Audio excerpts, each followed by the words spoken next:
Hello and welcome to the Healthy Decisions series with the Decisions at Every Turn Coalition in Ashland, Massachusetts.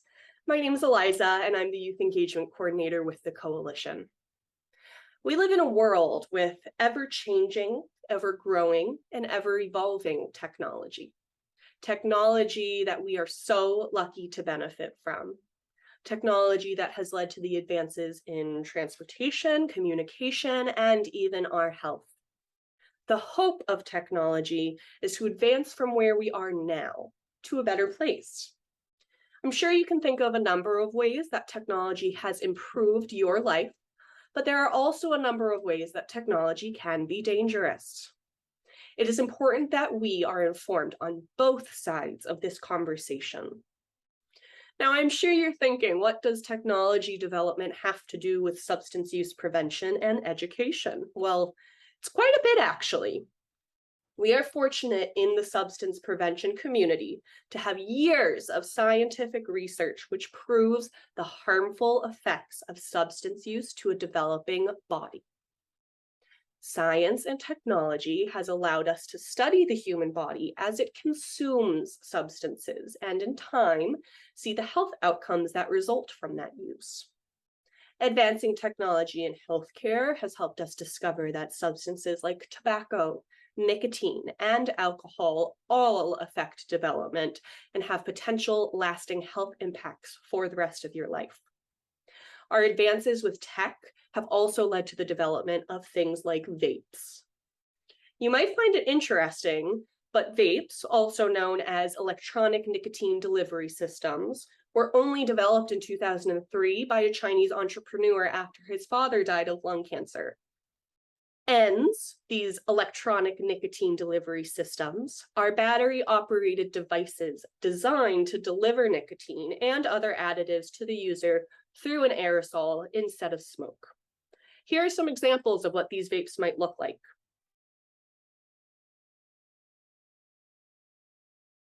Now, this businessman believed, as many still do today, that vapes would reduce the overall cigarette use and improve the quality of life, especially health and habit-wise, of these users.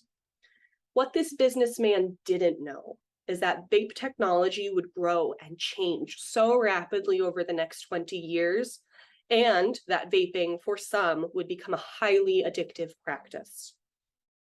This quick evolution of vaping tech has resulted in dozens of different vape models and vapable products like cannabis or nicotine, which are both highly addictive and can be dangerous to the developing body and brain. Unlike the decades of research we have about cigarette smoking or alcohol use, the potential health effects of vaping are still generally unknown. When it comes to the vape device itself, risk starts with the literal device that you hold in your hand. In the United States, there is little to no regulation on vaping products. So even the internal mechanics, the technology of the vape device can be harmful.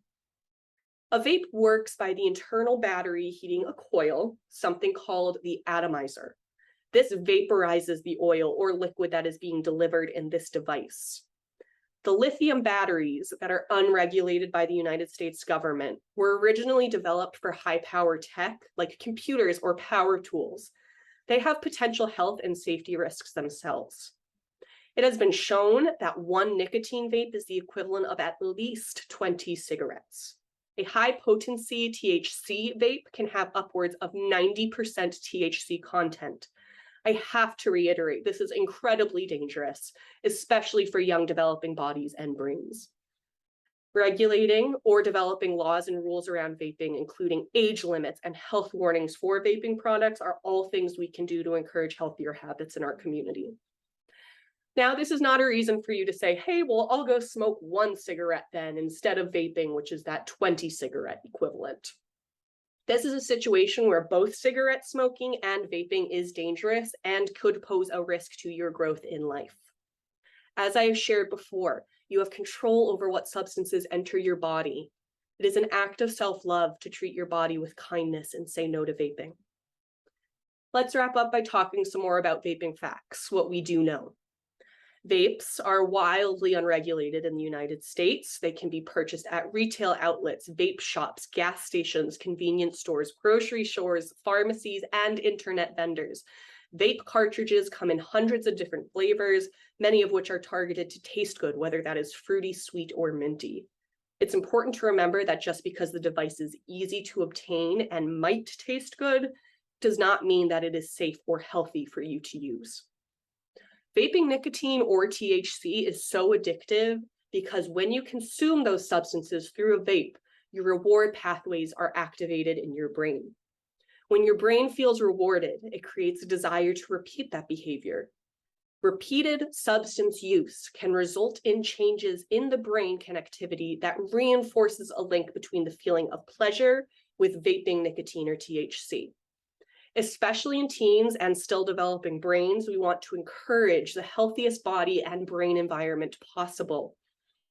If you would like to learn more about vaping, resources are available on our website, www.ashlanddecisions.org. Vaping is a big risk to our health, both now and long term. I hope you are feeling more informed on this topic and will tune into the next Healthy Decision video in 2 weeks. Have a great day, and with Decisions, I'm Eliza.